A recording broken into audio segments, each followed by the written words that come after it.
Hello children, good morning, namaskar. You are welcome to Gyanoday Basic Knowledge for 10th class.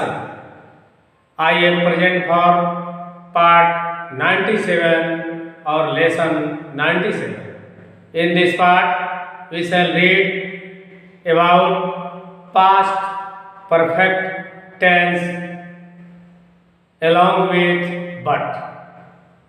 अर्थात past perfect tense में हम उन वाक्यों को पढ़ने जा रहे हैं जिनके साथ बट का इस्तेमाल हुआ रहता है, यानी वह वाक्य पास्ट परफेक्ट टेंस के वैसे वाक्य जिसमें बट अर्थात लेकिन या परंतु का प्रयोग हुआ रहता है, तो उसे कैसे बनाया जाता है, इन वाक्यों को हम कैसे बनाते हैं आइए देखें। रूल पहले इसमें होगा दूसरा कार्य, दो उसमें कार्य होंगे जिसमें दूसरे कार्य को पहले लिखेंगे, उसके बाद लेकिन या परंतु रहेगा उसको लिखेंगे, उसके बाद पहला कार्य लिखेंगे। तो दूसरे कार्य को कैसे बनाएंगे? सिंपल पास्ट टेंस में। उसके बाद बट पहले कार्य को लिखेंगे पास्ट परफेक्ट टेंस में। फिर उसका और जस्टिफाई कर लीजिए, सिंपल पास्ट टेंस में यानी subject plus V2 object other word, ये होता है पास्ट सिंपल पास्ट में।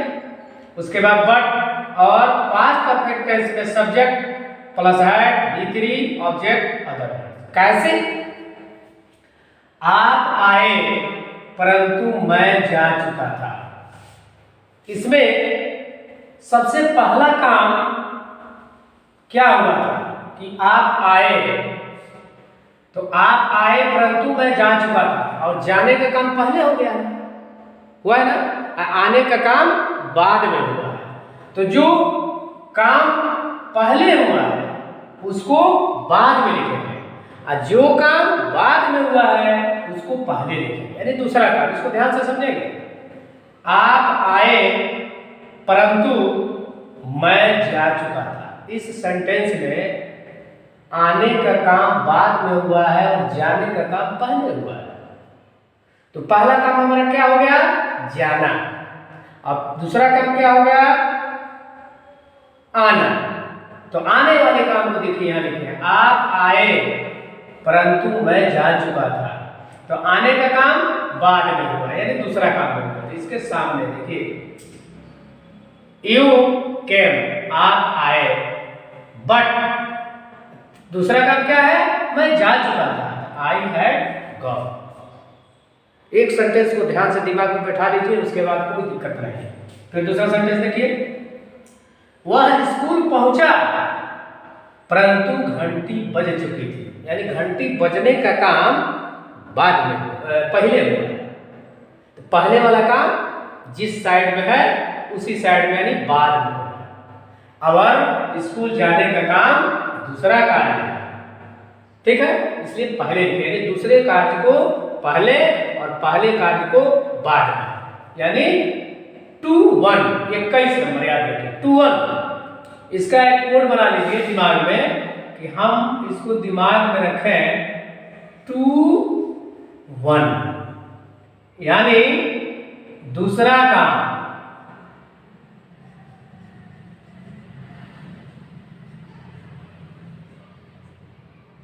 दूसरा कार्य पहले लिखेंगे, और ये है 1, यानी पहला कार्य। तो इसको कहां लिखेंगे? बाद में।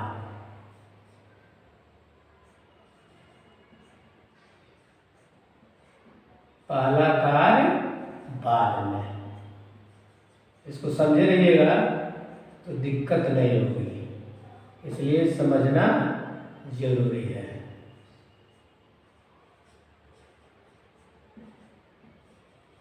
ठीक है, तो इस प्रकार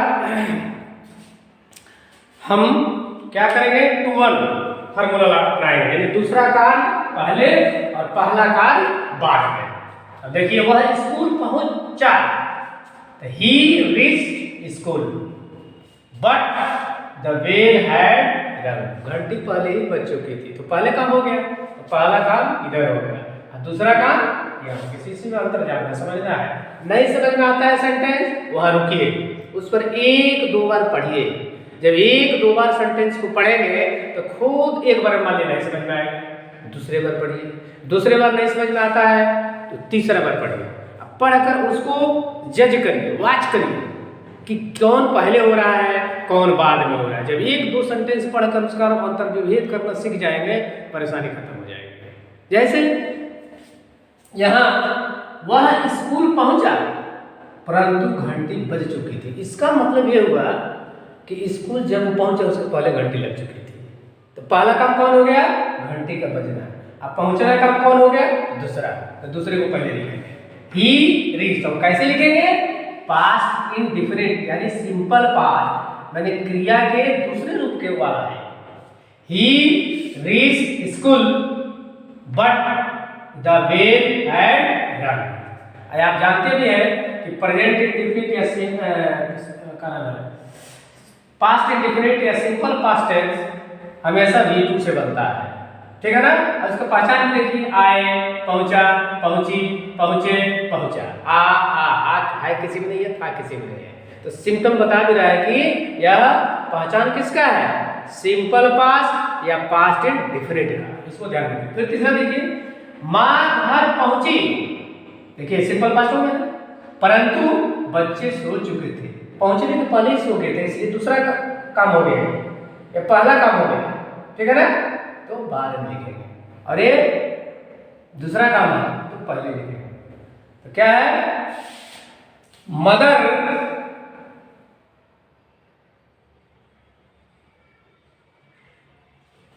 रीच होम, ठीक है ना। मदर रीच होम, माँ घर पहुंची, बट चिल्ड्रेन हैड स्लेप्ट, बच्चे सो चुके थे। अगला देखिए, वे लोग वहां पहुंचे, वह पहले ही वहां से जा चुका था। तो पहले जा चुका था, ये दूसरा वाक्य, ये पहला वाक्य है, ये दूसरा वाक्य। जितने इधर के सब दूसरे वाक्य, इधर वाले सब पहले वाक्य है।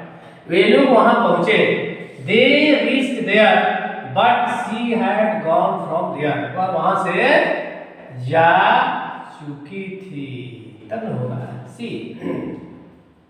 फिर देखिए, डॉक्टर पहुंचा परंतु रोगी पहले ही मर चुका था, यानी रोगी के मरने का काम डॉक्टर के पहुंचने के पहले हो चुका था, यानी यह पहला काम है और यह दूसरा काम है। बाद वाला जितना काम होगा दूसरा होगा, और जो पहले हो जाएगा वह पहला होगा। तो सबसे पहले क्या होगा, डॉक्टर पहुंचा, the doctor reached but the patient had already died, पहले ही मर चुका था। ये इसका रूप है, टेक्निक है बनाने का। आसानी से सेंटेंस को अंतर करना जान जाएगा, सेंटेंस आसान हो जाएगा। तो कभी हम इधर से बना देते उधर से बना देते, जानते हुए भी हमारा सेंटेंस गलत हो जाता है। अब देखिए कुछ जरूरी मीनिंग्स है जो इसमें आते रहते हैं, उसको लिख दिया हूँ, एक बार और किसी वीडियो में दिया हूँ, फिर भी हम देते। इवन कभी, नेवर कभी नहीं, ऑलरेडी पहले ही, मेनी टाइम्स कई बार, सेवरल टाइम्स अनेक बार, बिफोर इसके पूर्व या इसके पहले, मच अर्लियर बहुत पहले। तो इस प्रकार मेरे प्यारे दोस्तों, बच्चों, सहपाठियों, मेरे गुरुजनों, हमको उम्मीद है कि यह पास्ट परफेक्ट का वैसा टेंस जिसमें बट का प्रयोग होता है उसको आप आसानी से समझ गए होंगे और आपको बनाने भी आ गया होगा। इस प्रकार के कोई भी वाक्य हो तुम्हारा, रुकिए, ठहरिए और उसको देखिए कि पहले कौन काम हो रहा है, बाद में कौन काम हो रहा है। तो पहले वाले काम को बाद में लिखेंगे और दूसरे वाले काम को पहले लिखेंगे, और दूसरा वाला काम होगा पास्ट इंडिफिनिट यानी सिंपल प्रेजेंट में होगा, क्रिया के दूसरे रूप के साथ। और जिसमें पहुंचा था, पहुंची थी, देख रहे हैं ना, सब लगा हुआ, चुका था, चुकी थी, चुके थे, तो सब हैड V3 है, ठीक है। तो आइए इस प्रकार आप हमारे चैनल, यूट्यूब चैनल, आपके चैनल, यूट्यूब चैनल को सब्सक्राइब करेंगे, वीडियो को लाइक करेंगे और अपने मोबाइल से दूसरे पर शेयर करेंगे, ताकि और लोग भी इस ठंडी में, विद्यालयों की छुट्टी में घर बैठकर इस वीडियो का लाभ ले सकें। जय हिंद, जय भारत।